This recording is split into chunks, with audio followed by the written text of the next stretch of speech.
Salam, bertemu lagi dengan saya di video channel Perjalanan Hidup. Ya, udah lama nggak ngonten. Ya, tanggal 18 Juli 2024 itu Menteri Pendayaan Aparatur Negara dan Reformasi Birokrasi atau Menpan RB telah membuka seleksi kompetensi dasar untuk CPNS 2024 jalur sekolah kedinasan, ya. Jadi kita doakan supaya anak-anak Tuhan yang ikut dalam kontestasi penerimaan CPNS tersebut bisa memperoleh kemenangan. Dan tahun ini juga pemerintah sudah merencanakan untuk penerimaan CPNS 2024 jalur formasi umum dan juga P3K. Ya, kita doakan juga supaya anak-anak Tuhan yang ikut dalam kontestasi penerimaan CPNS ini juga memperoleh kemenangan. Amin. Nah, jadi saudaraku, berkenaan dengan itu, maka saya mau membagikan sebuah kesaksian, bagaimana istri saya itu bisa lulus CPNS tanpa membayar sedikit pun, bisa lulus CPNS dengan cara Tuhan yang luar biasa, yang mustahil bagi manusia tapi mungkin bagi Allah. Nah, jadi sebelum saya membagikan kisahnya, mari kita berdoa. Terima kasih Tuhan Yesus buat berkat-Mu, buat anugerah-Mu dalam kehidupan kami. Tuhan, kami bertemu di video channel Perjalanan Hidup ini. Berkati kami Tuhan, dan kepada anak-Mu nih Bapa yang menyampaikan kesaksiannya, berkati Tuhan supaya kesaksiannya disampaikan ini Tuhan menjadi berkat bagi semua yang mendengarkannya, dalam nama Tuhan Yesus Kristus, amin. Ya, saudaraku terkasih dalam nama Tuhan Yesus Kristus, sebelum saya membagikan kesaksiannya, mari kita baca dua ayat. Yang pertama dari kitab Lukas pasal 18 ayat 27. Lukas 18 ayat 27, kata Yesus, apa yang tidak mungkin bagi manusia, mungkin bagi Allah. Lalu 1 Korintus 2 ayat 9, tetapi seperti ada tertulis, apa yang tidak pernah dilihat oleh mata dan tidak pernah didengar oleh telinga dan yang tidak pernah timbul di dalam hati manusia, semua yang disediakan Allah untuk mereka yang mengasihi Dia. Nah, ini dua ayat yang saya baca ini itu relevan dengan kesaksian yang akan saya sampaikan sekarang. Oke. Jadi saudaraku terkasih dalam nama Tuhan Yesus Kristus, peristiwa ini terjadi di bulan September tahun 2018, ya. Di bulan September tahun 2018, di mana untuk pertama kalinya pemerintahan Presiden Joko Widodo, ya, membuka penerimaan CPNS formasi umum, ya, untuk pertama kalinya setelah Bapak Jokowi menjabat sebagai presiden dari tahun 2014, dan dia akan mengakhiri periode pertamanya di tahun 2019. Untuk pertama kalinya Bapak Presiden Jokowi membuka formasi CPNS melalui Menpan RB tahun 2018. Nah, saudaraku terkasih dalam nama Tuhan Yesus Kristus, ketika kami mengetahui bahwa sudah buka formasi, maka kami mencari informasi, dan pada saat itu diharuskan untuk membuat akun di website SSCN, ya, website SSCN. Jadi saya dan istri itu membuat akun, ya. Jadi setelah kami membuat akun, ternyata jurusan yang ada itu hanyalah jurusan istri, sedangkan jurusan saya itu tidak ada, ya. Jadi kami fokus kepada pelamar istri saya. Jadi kami lihat-lihat dari provinsi tempat kami tinggal ini ada 7 kabupaten kota yang menerima jurusan istri, ya, yang dilamar dalam formasi jurusan istri saya. Nah, jadi dari 7 kabupaten kota ini ada 2 yang formasinya lumayan. Saya sebut saja Kabupaten X dan Kabupaten Y, ya, untuk lebih enaknya supaya tidak ada masalah di kemudian hari.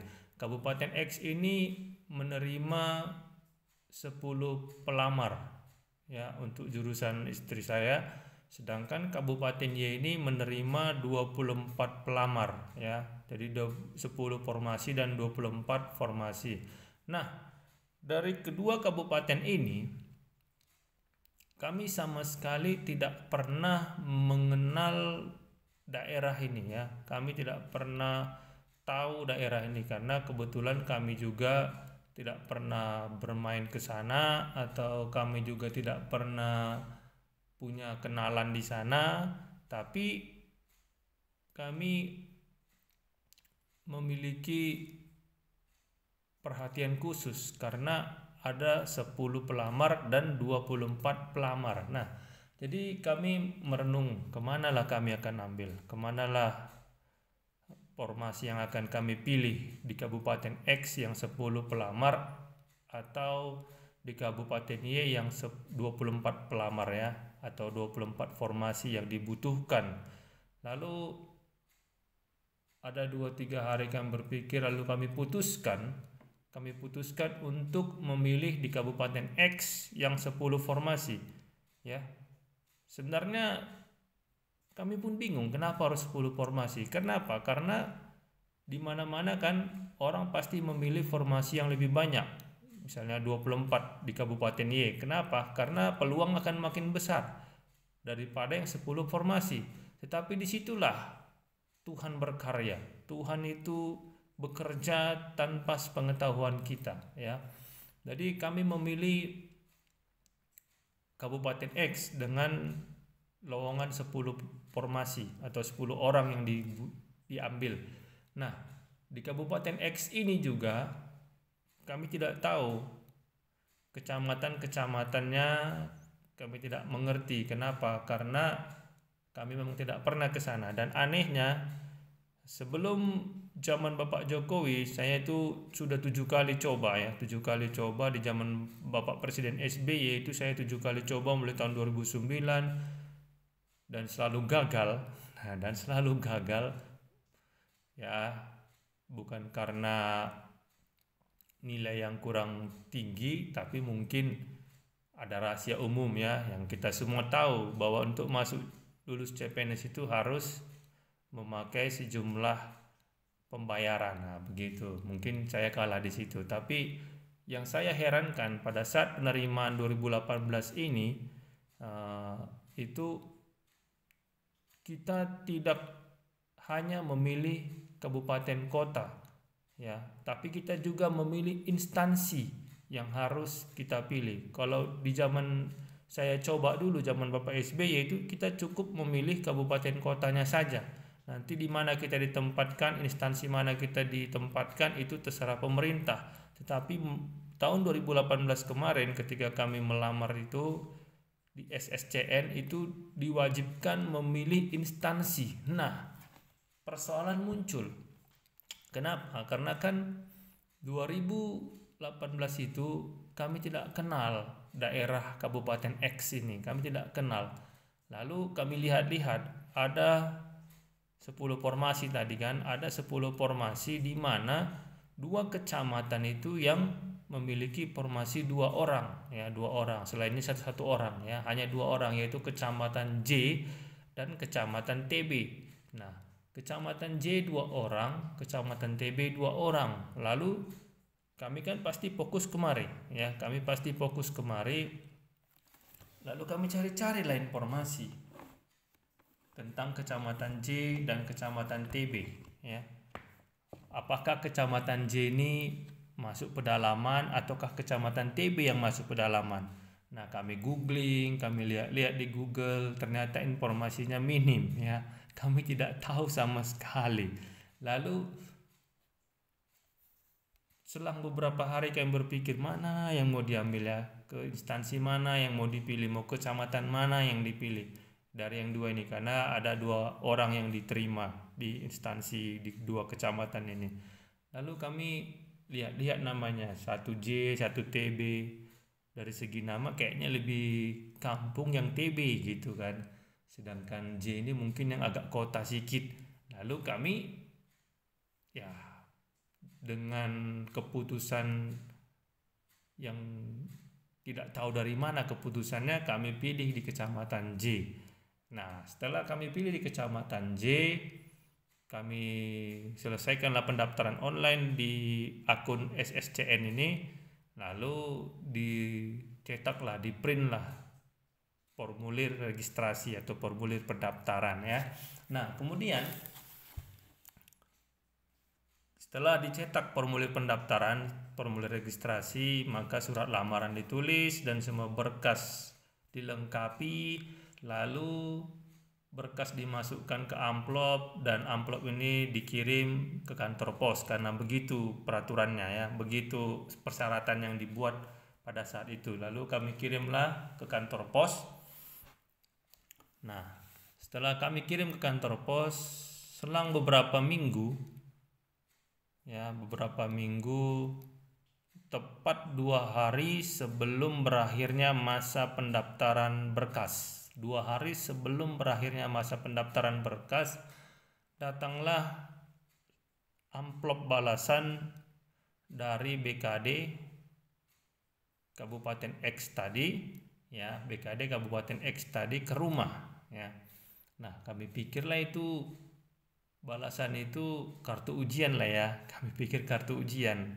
Lalu kami buka lah, rupanya isinya adalah selembar kertas yang berisi bahwa surat lamaran Anda dinyatakan tidak lengkap atau dinyatakan salah gitu kan. Jadi diharapkan untuk memperbaiki atau mengulang kembali surat lamaran dan memperlengkapi berkas-berkasnya, ditunggu paling lambat besok, karena besoknya itu hari terakhir pendaftaran berkas. Ditunggu paling lambat besok cap pos ya, cap pos jam 12 siang. Nah, kami pun bingung ya kan.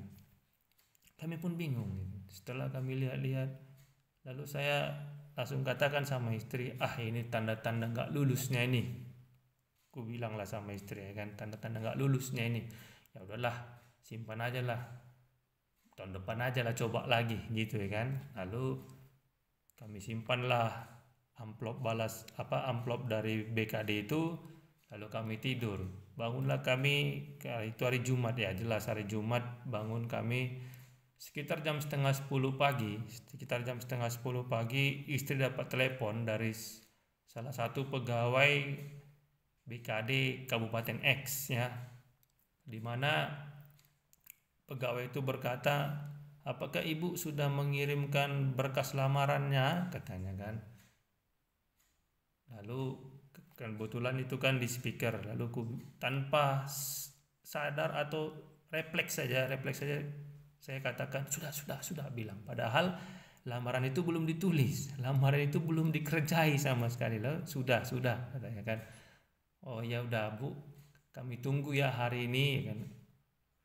Ya Bu, mungkin dalam perjalanan, kata istri saya kan, karena kan baru dikirim tadi pagi katanya. Oh iyalah, kalau begitu sampai ketemu berkasnya di kantor BKD ya Bu. Ya oke, selesailah telepon itu kan.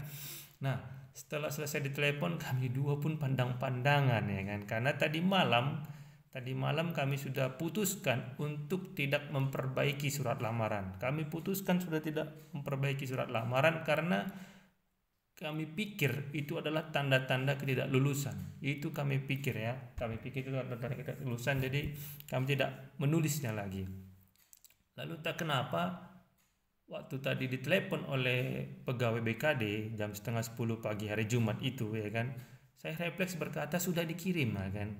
Jadi sekarang saya sadari bahwa itu adalah karya Tuhan, itulah kerja Tuhan, bahwa memang ada jalan-jalan Tuhan yang pada saat itu kami tidak sadar. Maka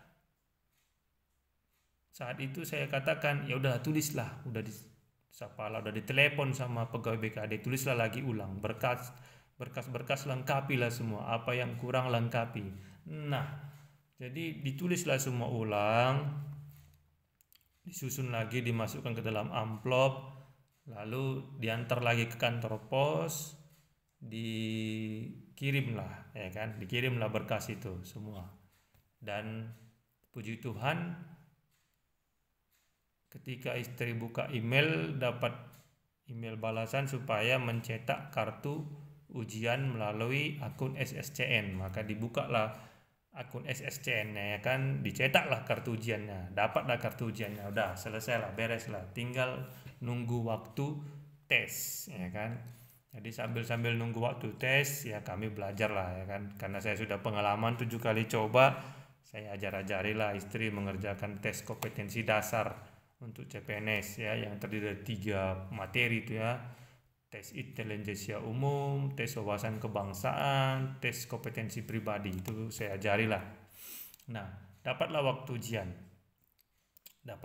ujian, berangkatlah istri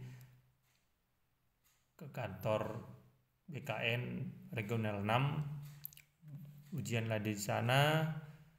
Selesailah waktu ujian, istri pulang, saya lihat wajahnya agak-agak senyum tipis. Kenapa senyum tipis? Saya tanya, gimana hasilnya? Lulus passing grade katanya. Oh, puji Tuhan, lulus passing grade TKD. Tapi ada tapinya, ya kan.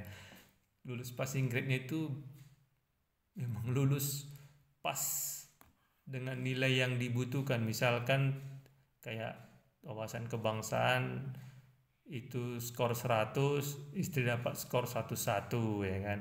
TKP skor misalnya 120, istri dapat 122. TIU misalnya tesnya 95, istri dapat 98. Nah, begitu, jadi tipis sekali perbedaannya. Nah, jadi singkat cerita, selesailah semua tes kompetensi dasar, keluarlah pengumuman. Ternyata pada saat itu seluruh Indonesia itu tes kompetensi dasarnya hancur. Kenapa hancur? Karena dari ratusan ribu pelamar, itu yang lulus itu hanya sekitar 44%, ya. Jadi artinya banyak lowongan yang kosong. Kenapa? Karena pelamar itu banyak yang tidak lulus. Jadi puji Tuhan, karena istri kemarin sudah lulus passing grade, maka di ranking lah untuk instansi yang dilamar istri itu di kecamatan J tadi, itu ada 3 orang yang dinyatakan lulus passing grade, 3 orang, dan istri adalah peringkat yang ketiga. Puji Tuhan, masuk dia kan. Lalu keluarlah pengumuman untuk tanggal tes kompetensi bidang, tes yang kedua. Nah, saudara terkasih dalam nama Tuhan Yesus Kristus, untuk tes kompetensi bidang saya tidak bisa ajari istri karena jurusan saya dengan jurusan istri itu berbeda. Ya, jadi dia belajar sendiri melalui online, dari Google, dari contoh-contoh soal di YouTube, semua dipelajari sendiri. Dan dapatlah waktunya ujian, berangkat lagi istri ke kantor Regional 6 karena di sana ujiannya untuk satu provinsi kami. Lalu selesai ujian, istri pulang. Nah, waktu dia pulang wajahnya datar saja, nggak ada ekspresi sedih, nggak ada ekspresi senang, datar saja. Ya udah curiga, ya kan. Saya tanya, gimana hasilnya? Tidak lulus. Nah, tidak lulus passing grade. Oke lah, saya katakan, saya beri semangat. Ya udahlah, itu udah memang dari awal pun udah adanya tanda-tandanya nggak lulus. Saya katakan begitu, ya kan. Dari awal pun ada tanda-tandanya nggak lulus. Kenapa? Karena tadi dikatakan bahwa surat lamaran itu salah, jadi disuruh perbaiki. Dan hampir kami tidak buat lagi kan, ulang, tidak kirim ulang. Nah, itu tanda nggak lulus. Jadi udahlah, santai aja, tenang aja, tahun depan masih ada, saya bilang kan. Lalu kami santai, kami tunggu-tunggu pengumuman.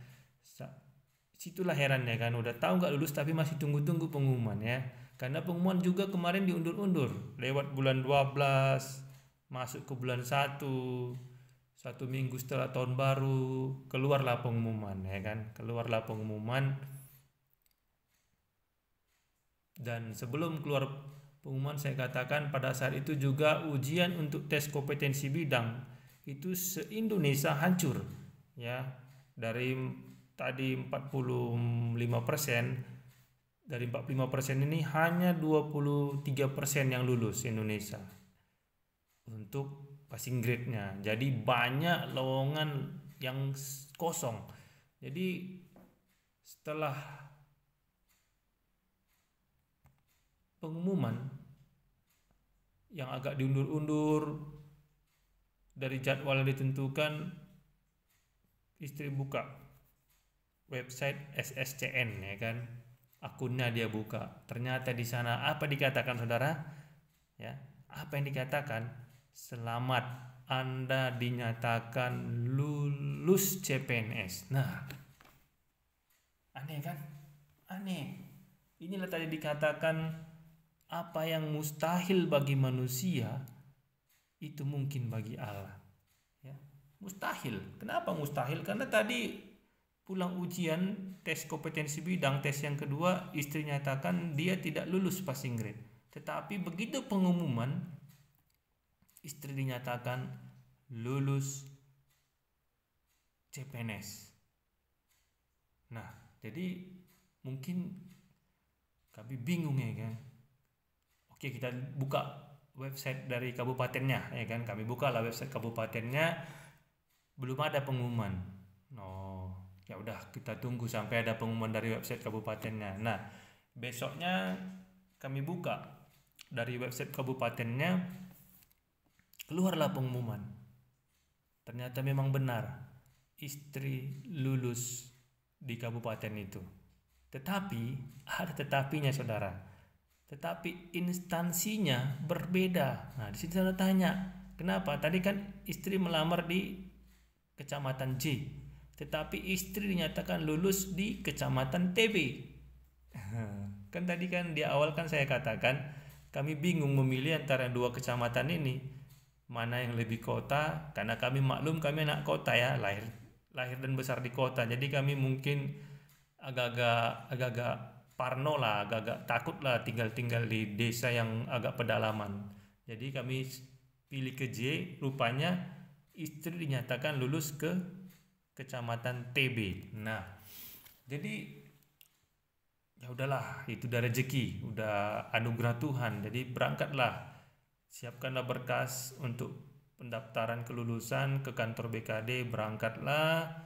Dan setelah berangkat, rupanya di sana dijelaskan kenapa pengumuman diundur dan kenapa istri bisa lulus. Rupanya alasannya adalah karena pada saat itu banyak pelamar yang tidak lulus, jadi lowongan formasi pada instansi-instansi itu banyak yang kosong. Ya, sementara kan kebutuhan akan pegawai itu sangat mendesak, dan jadi pemerintah daerah mengusulkan ke pemerintah pusat untuk membuat sistem perankingan ya, perankingan. Jadi dijumlahkan TKD sama TKB. Nah, jadi di ranking lah. Jadi yang dinyatakan lulus itu bukan berdasarkan passing grade lagi. Kenapa? Karena kalau berdasarkan passing grade, maka sia-sialah ujian CPNS 2018 itu. Kenapa? Sudah memakan biaya yang besar, tapi tidak bisa mendapatkan pegawai yang diharapkan. Itu dia. Jadi para pemerintah daerah mengusulkan ke pemerintah pusat supaya yang dinyatakan lulus itu bukan lagi berdasarkan passing grade, tetapi berdasarkan jumlah nilai. Jadi dijumlahkanlah antara TKD sama TKB, skor yang paling atas itu yang lulus. Nah gitu. Nah, lucunya atau anehnya atau herannya, ya, istri tadi kan TKD peringkat ketiga, yang diterima di kecamatan J itu cuma 2 orang, ya kan, cuma 2 orang. Dan setelah dijumlah TKD sama TKB-nya, ternyata istri tetap tingkat ketiga atau peringkat ketiga. Artinya dia tidak lulus, ya, tidak lulus. Yang lulus itu yang pertama dan yang kedua. Nah, rupanya pemerintah daerah mengambil kebijakan supaya yang lulus TKD ini tidak terbuang, maka yang lulus TKD ini diisi ke instansi-instansi lain yang kosong. Kebetulan di Kecamatan TB tidak ada satupun pelamar yang lulus TKD, tes pertama kompetensi dasar. Jadi kosong untuk jurusan istri. Nah, jadi karena itulah pemerintah daerah Kabupaten X mengambil inisiatif untuk mengambil istri yang tidak lulus di Kecamatan J dan ditempatkan di Kecamatan TB. Ya, itu alasannya kenapa istri bisa lulus di Kecamatan TB, ya. Aturan dia tidak lulus. Maka tadi firman Tuhan yang kita baca tadi, apa yang mustahil bagi manusia itu mungkin bagi Allah. Nah, kemudian firman Tuhan yang keduanya, apa yang tidak pernah dipikirkan, ya kan, tidak pernah dipikirkan bahwa bisa lulus, kan sudah tidak lulus secara ujian, passing grade-nya nggak lulus, tetapi karena kasih Allah yang luar biasa, karena kebaikan Tuhan, rencana Tuhan tidak pernah gagal, maka dibuatlah cara yang heran, cara yang mustahil sehingga istri bisa lulus. Dan tahukah saudara, tadi kan kami di awal memilih antara Kecamatan J dan Kecamatan TB ini kan bingung mana yang lebih kota. Ternyata saudaraku yang terkasih dalam nama Tuhan Yesus Kristus, setelah kami daftar dan kami jelajahi, ternyata Kecamatan J itu jauh di atas gunung, ya kan. Jadi Kecamatan TB itu adalah lebih kota karena dia perlintasan. Jadi dia itu tempatnya lebih kota daripada Kecamatan J, ya kan. Buktinya adalah setiap pekan, itu setiap minggu pekan, itu orang-orang dari Kecamatan J itu berbelanja ke Kecamatan TB. Jadi kotanya itu Kecamatan TB, dan puji Tuhan. Ya, puji Tuhan. Itulah rencana Tuhan yang luar biasa. Ya, itulah kuasa Tuhan. Ketika Tuhan sudah berencana, apa yang tidak pernah kami pikirkan, apa yang tidak pernah manusia pikirkan, itu yang Tuhan sediakan bagi orang-orang yang mengasihi Dia. Nah, itu saudara, kesaksian yang bisa saya katakan, dan ini nyata, ini kami alami, ya. Kami alami. Dalam ujian CPNS 2018 kemarin, kami alami bahwa dari awal pendaftaran sampai dinyatakan lulus, semuanya itu karena kuasa Tuhan, semua itu karena campur tangan Tuhan, ya. Makanya kelulusan yang mustahil, ya, mustahil, tapi bisa lulus, dan Tuhan tempatkan di tempat yang terbaik, ya. Tuhan tempatkan di kota. Padahal pilihan kami tadi di Kecamatan J, yang ternyata Kecamatan J ini berada jauh ke atas bukit, ya. Jadi dari Kecamatan TB ini naik ke atas bukit. Nah, disitulah Kecamatan J. Jadi lebih kota lagi Kecamatan TB. Itulah hebatnya Tuhan itu. Dia tahu yang terbaik bagi orang-orang yang mengasihi Dia. Nah, jadi saudara terkasih dalam nama Tuhan Yesus Kristus, itulah kesaksian saya. Ya, kesaksian yang benar-benar kami alami, bagaimana istri bisa lulus jadi CPNS 2018 dengan campur tangan Tuhan, ya. Caranya luar biasa, tak terpikirkan sama sekali, ya. Tak terpikirkan sama sekali. Dari pendaftaran pun udah salah, berkasnya dipulangkan, ya. Terus kami ulangi, kami perbaiki, lalu keluar cetak kartu ujian, terus dapat ujian, tes kompetensi dasar, dapat peringkat ketiga, ya, dari 3 orang yang lulus. Kemudian ikut TKB yang kedua, tes kompetensi bidang, passing grade tidak lulus, tapi dinyatakan lulus pada pengumumannya. Dan yang lebih luar biasanya lagi, istri ditempatkan di kota, jauh daripada desa, ya. Padahal pilihan kami Kecamatan J itu adalah desa, ya, desa, karena dia naik ke atas, masuk melewati bukit-bukit. Sementara Tuhan pindahkan ke Kecamatan TB yang merupakan perlintasan, jadi dia lebih kota. Jadi itulah Tuhan, cara-caranya benar-benar mengherankan, cara-caranya benar-benar ajaib, benar-benar luar biasa, ya. Jadi saudaraku terkasih dalam nama Tuhan Yesus Kristus, bagi saudara yang sedang berjuang sekarang untuk lulus CPNS, percayalah sama Tuhan, ya. Percayalah sama Tuhan. Tuhan pasti akan berikan kemenangan bagi orang-orang yang mengasihi Dia, ya. Kita ulangi kembali, kita baca kembali Lukas 18 ayat yang ke-27 tadi. Kata Yesus, apa yang tidak mungkin bagi manusia, mungkin bagi Allah. Ya, apa yang mustahil bagi manusia, itu bisa Allah lakukan.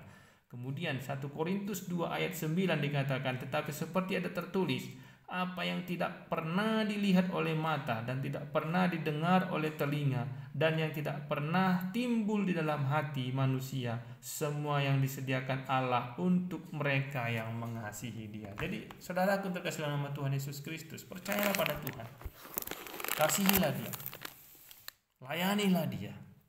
Maka apa yang tidak pernah kita pikirkan, apa yang tidak pernah timbul dalam hati kita, apa yang tidak pernah kita lihat, itulah Tuhan sediakan, seperti yang kami alami tadi, ya. Jadi saya berdoa supaya saudara-saudara, adik-adik yang lagi ikut seleksi kompetensi dasar CPNS, jalur sekolah kedinasan, diberkati Tuhan supaya ujiannya berjalan lancar dan mendapatkan kelulusan yang ajaib yang tidak pernah kita pikirkan, ya. Jadi itulah kesaksian saya, semoga bisa menambah kuat keimanan kita, menambah keteguhan, kepercayaan kita kepada Tuhan kita Yesus Kristus. Jadi mari kita berdoa. Saya mau berdoa kepada saudara yang sedang berjuang untuk tes kompetensi dasar atau juga yang sedang berjuang untuk CPNS 2024 maupun nanti P3K. Biar berkat yang saya terima sama istri, keluarga kami terima, juga bisa diterima oleh saudara. Ya, mari kita berdoa, aminkan doa ini. Terima kasih Tuhan buat kesaksian ini Tuhan. Biarlah setiap yang mendengarkan kesaksian ini Tuhan juga mendapatkan berkat yang sama. Engkau limpahkan berkat yang sama, bahkan lebih dari berkat yang anakmu ini terima Bapa. Kepada penonton atau pendengar video channel Perjalanan Hidup, biarlah semua Tuhan yang sedang berjuang untuk CPNS 2024, Engkau berikan kemenangan yang indah sebagai kado yang terindah dalam kehidupan mereka. Berkati Tuhan segala keperluan mereka, berikan mereka kebijaksanaan, hikmat, ingatan yang kuat, dan kemampuan dalam menjawab soal-soal yang mereka kerjakan Tuhan, sehingga mereka bisa keluar sebagai pemenang. Dan Tuhan, di atas semuanya itu biarlah rencana-Mu yang terjadi bagi mereka. Lepaskan berkat-Mu Tuhan, supaya terjadi mukjizat yang luar biasa, hal-hal yang mustahil bagi manusia bisa diterima oleh anak-anak-Mu yang menyaksikan video ini. Terpujilah nama Tuhan, dalam nama Yesus Kristus. Amin. Terima kasih saudara yang sudah menyaksikan video ini. Kalau saudara ada pergumulan, kalau saudara butuh didoakan, saya terbeban untuk mendoakan saudara. Saudara bisa tuliskan permohonan doa saudara di kolom komentar. Nanti setelah saya baca permohonan doa saudara, saya akan bawa dalam doa-doa saya. Dan kita sama-sama berdoa setiap pergumulan kita, setiap persoalan kita, setiap permohonan doa kita dikabulkan oleh Tuhan Yesus Kristus. Amin. Kita bertemu di video selanjutnya. Tuhan Yesus Kristus memberkati.